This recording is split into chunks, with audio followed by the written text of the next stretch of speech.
Hey, greetings, it's Fred in Alaska. Thanks for joining me today.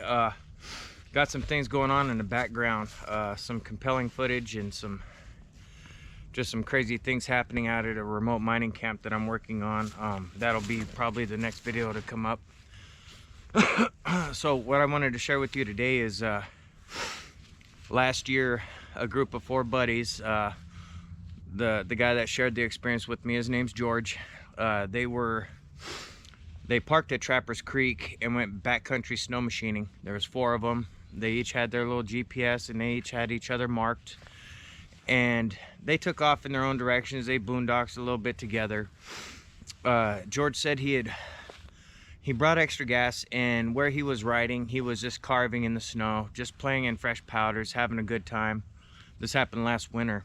And as he was snow machining along, he realized he was pretty low and he was out in the open space, so he figured he'd stop quasi hard ground, you know, to where he's not waist deep in powder trying to pour in gas. So he stopped on some pack stuff, and as he was dumping the gas in, he's just kind of looking around, checking out his surroundings and which direction he wanted to go and play next. And he heard some noises off in the distance behind him, and when he turned around and looked, he just saw something black in the trees.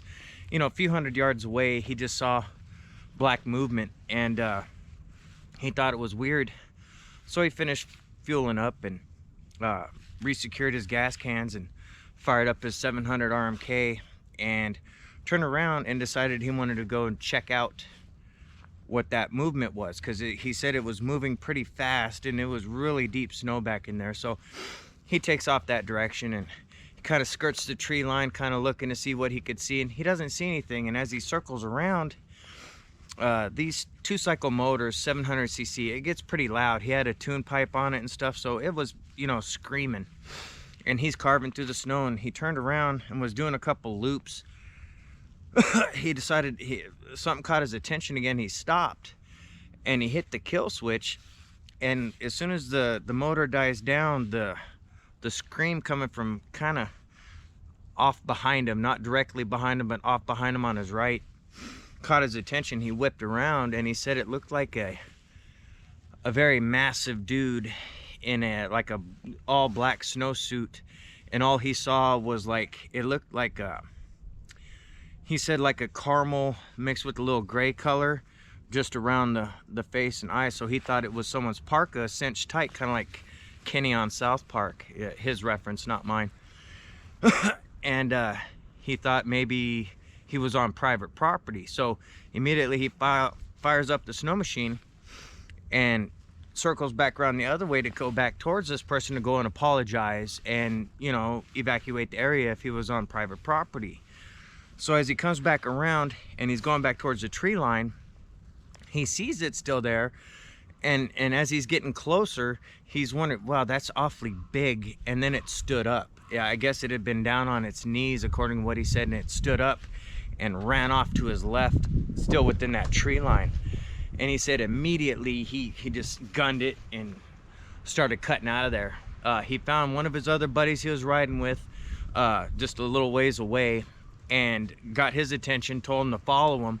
He wanted to show him something. He's freaked out and he's trying to explain to his buddy, and goes, just come with me, I want you to see this, I want to witness. So his buddy follows him. He gets back over to the area and he kills the machine. He's pointing out, I was here, and then it was there, and it took off running, and they could see, you know, the disturbed snow and whatnot. And as they're both sitting there, his buddy was like, come on, man, quit pulling my chain, you know, I'm trying to have fun here and not play, you know, catch Bigfoot on snow machine. Well, George wasn't joking. So he goes, no, it ran off this way, follow me, let's see if we can, you know, cut up this valley a little ways and see if it shows itself again. So he's firing up his snow machine, and as he does so, his buddy from behind him comes racing past him, because he had already started his machine, and loops and is going like this, pointing the opposite direction as he's going by, and guns it and starts hauling out of there. George looks up, and about 50 yards in front of him, this thing had come out, ran out into the snow. He said that he knows the snow he was in was at least 4 foot deep. He was guesstimating. He said it could have been a little deeper or whatever, but this thing was still appeared to be almost 6-7 foot tall while it was just past its knees in the snow. He immediately freaked out, gunned his snow machine, cut around, and chased his buddy. And once they met back up, they decided, well, his friend at the truck, he had a pistol. And he goes, well, let's go get my pistol and see if we can find this thing and maybe record it on cell phone. They all agreed, okay. And George is like, you gotta understand, this thing is huge. And his buddy that saw it and looped around him and was giving him the high sign to get the hell out of there, he was like, it was massive. It was massive. We don't want to do that. Let's leave it alone. Because his friend actually saw it run out from the trees and stop in just a moment. He said it only took a moment to come out like 50 yards from the tree line, just and it was there. And so they're all trying to wrap their minds around that, and at the end of the day, they opted against it, at least going to get the gun. So once they had their little discussion or whatever, George was trying to tell him, you know, let's try to get some footage of this. The one buddy that saw it with him says, if we make it quick, I'll go with you, but we got to make it quick, and we got to grab our other buddy's gun before I go. So they agreed. The other two were like, man, you guys saw something, a bear hibernating late or got out early or something. You guys are just, in other words, dismissing it. And they were both dead set like, no, dude, you don't know what the hell you're talking about. We know what we saw. So he's like, all right, grab my gun. We'll be loading up the sleds or whatever. Just don't take forever. I'll leave your ass here with the Bigfoot. They go, they get the gun. They backtrack as fast as they could. And they were roughly about 20 minutes riding. They knew right where they were going. So they were about 20 minutes riding real hard and fast to get there. And once they got back to the spot where they saw the tracks, they drove up to where it was standing, and they looked, and they couldn't make out any discernible tracks, you know, to get a picture of or whatever. It was just disturbed snow. So they decide, okay, well, screw it. We had our opportunity. We freaked out. We missed it. So they loop, they go down the tree line a good ways, and then they turn around and they come back by. And as they're coming back by, one of the trees about 100 yards in front of them, one after another, start plopping over. Just boom, boom, boom. And immediately they cut away from the tree line because they were pretty close to it. They didn't want to get hit with a tree. They loop around big, and as they're coming around, he said they got about 60, 80 yards, something like that, away from the tree line before coming back. And as they were coming back, they stopped, and his friend was trying to get his cell phone out and get a picture, because this thing had knocked over 3 of the black spruce along that edge of swamp that they're, or muskeg that they were riding in, and was basically standing there in a challenging way. And as he was trying to get his cell phone out, it screamed at him.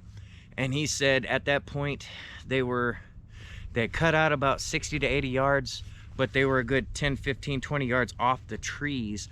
And this thing was so roughly 100 yards away, screamed at them.